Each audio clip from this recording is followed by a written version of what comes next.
Look, we all know Aslan is a mega Chad, but Fenrir, while also a Chad, mostly is one for Scooby snacks.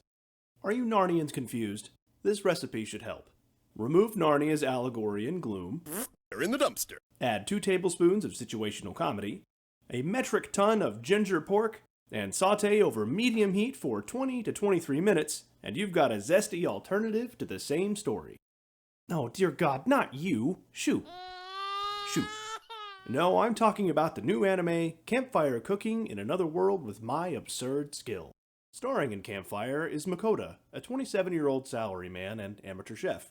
While it takes about 30 minutes to get the Pevensies into Narnia, Campfire skips right past the wardrobe and Mr. Tumnus and immediately shoves Mukouda into Narnia, along with another man and 2 women. Coincidence? Probably. And after the Tesla coil calms down, a wizard reviews the abilities of our new heroes, and this assessment might ring a Narnian bell. Mr. No-Name here gets a holy sword, and our Lady No-Names get amplified magic. Mukouda gets online grocery shopping. Yes, this is the absurd skill part of the title. And that's kind of like how Edmund got shafted by Santa Claus. Give this a taste. When Father Christmas returns to Narnia, Peter and Susan both get weapons, Lucy gets a potion of healing, and poor Edmund? He got Jack because he was too busy getting on the naughty list with the White Witch. So while better than nothing, Mukouda seems to have received the fantasy equivalent of socks for Christmas. And temptation comes for Mukouda, too. The king and queen that summoned these anime sons of Adam and Eve talk about a demon king's arrival, and how only the White Witch, Demon King, knows how to send them home. The No-Names swear fealty without a second thought, but Mukouda, sensing sus activity,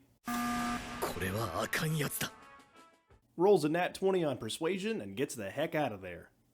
Edmund was taken down with some Turkish delight, basically gummy bears and fruitcake. Ew. But our boy gets out with 4 months severance, his soul, and honorable discharge. All he wants to do is explore the world and maybe enjoy a taste of home every now and then. It'd be easy to stay bitter about his grocery store power, but Mukouda is both older and wiser than Edmund. Rather than having sour grapes, he experiments with his gift and finds a way to make it work. Online grocery is like a vending machine and an online store combined, and your online cart arrives in an instant. An instantaneous cart of goods delivered in a box. Mukouda uses this new power and his amateur culinary skills to his advantage. At one point he joins a merchant's guild and sells some spices he bought using the power of Amazon Prime for around $5, for a profit of around $1,100. And in a medieval world, this makes total sense. History buffs will recall literal wars have been fought for spices like salt, pepper, saffron. Do you think these people appreciate saffron? But our protagonist is such a good guy, he notes he shouldn't do this very often, given the crazy profit margin. And that he's smart enough to know his powers could be abused by bad actors. Still, he's a better man than me. When we learned about online grocery, I immediately wondered if you could abuse it with a United States level of douchebaggery. Like, does it have an unlimited supply? Could you create a market like petroleum that's inelastic? And if you could you use inflation to mitigate your debt? And I digress. Mukouda doesn't have this kind of malign fiscal policy. Setting aside the financial monsters of our world, let's talk about the monsters of Campfire and Narnia, and how best to cook them. Narnia and the world of Campfire Cooking are chock full of standard issue myths and monsters. Fenrir and Aslan are both so awesome they get their own section. But we see plenty of other potentially delicious creatures of ancient lore scattered throughout Narnia, and Campfire would turn them into Centaur Musica, Midgardsormr Forakor, and Ghoulish Falafel.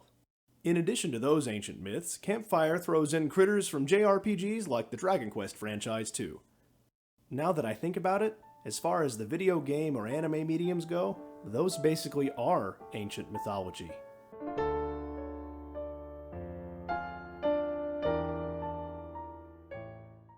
But the preparation of these mystical delicacies is my favorite part of the show. I mean, look at this food prawn. That meat looks better than the stuff you get at the physical store. Mukouda transforms giant boar into ginger pork. A rock bird, which I think is their version of an ROC rock, into teriyaki. And I had to pause the show when Mukouda made orc piccata. Yes, you heard me. Orc, as in Tolkien. Just pigified a bit. Looks like meat's back on the menu, boy. Apparently it's comparable to pork, and people love it. Americo better watch out. If the idea of eating humanoid pigs is off-putting, Mukouda and I feel you. Never!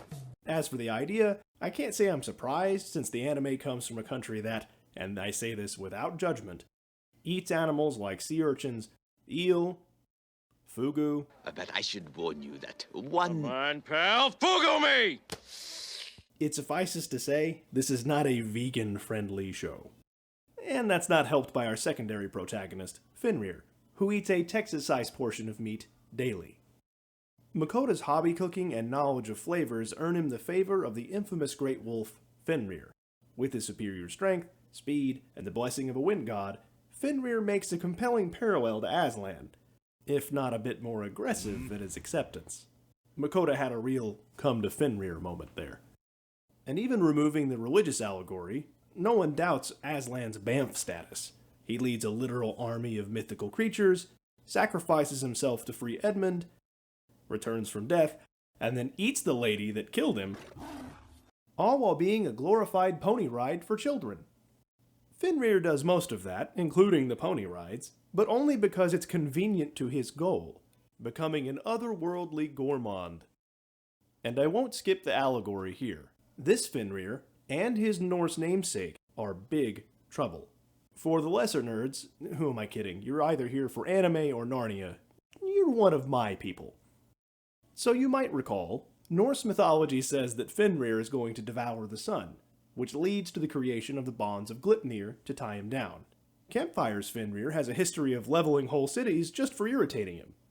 But when he devours Mukouda's ginger pork, he becomes Mukouda's familiar, on the basis of getting 3 square meals a day. Who knew the bonds of Gleipnir were just chicken teriyaki all along? So if Mukouda is the Nega-Edmund, Fenrir is the Nega-Aslan. Impudent, gluttonous, and one taste of Wagyu beef, and he's manipulating Mukouda into Uber-eating it again and again. But as far as mutually beneficial relationships go, it works for these guys. Mukouda is too passive to tell a pushy nobleman to shove it, accepts mediocre results from his magic training, and that requires Fenrir to bare his fangs. The nobleman is reminded that the city-leveling doggo is nearby, and to accelerate the magic training, Fenrir pushes Mukouda into a lake of monsters, all while staying nearby to be the big bad life preserver in case Mukouda sinks. Fenrir's tough love levels Mukouda up, and Mukouda's admonishments convince the Ragnarok-flirting pupper to chill out. The relationship becomes less of a Narnia master-servant and more symbiotic, and frankly, goofy. You know, when I was a younger man, I used to worry about what people would think if they knew I was into shows like Campfire cooking. And it's just another layer in my tribute to C.S. Lewis here, because I was reminded of his quote, "When I became a man, I put away childish things, including the fear of childishness and the desire to be very grown up." So, yes, this is a show about an absurd skill. And if you like Narnia-esque fantasy mixed with situational humor, Campfire Cooking in Another World would be a great anime for you to start with. Laugh tracks not included or encouraged. You can find Campfire Cooking in Another World with My Absurd Skill on Crunchyroll. We're only half a dozen episodes in, so if you like this anime and want a deeper dive, let me know. Returning to Narnia for another Aslan ride, you can find him on Disney+. And if you like the Isekai genre in general, C.S. Lewis wasn't the first author to predate it. I've got a whole other video comparing Lewis Carroll and Mark Twain's work to 5 other Isekai. Or if you've got another anime or another anime genre you want made more accessible, leave a comment or subscribe. There is an anime out there for you, and I am glad to help you find it. So they do a pretty good job of making Mukouda come off as an average Joe, but then I saw this motherfucker pulling a Salt Bae. Salt me, daddy.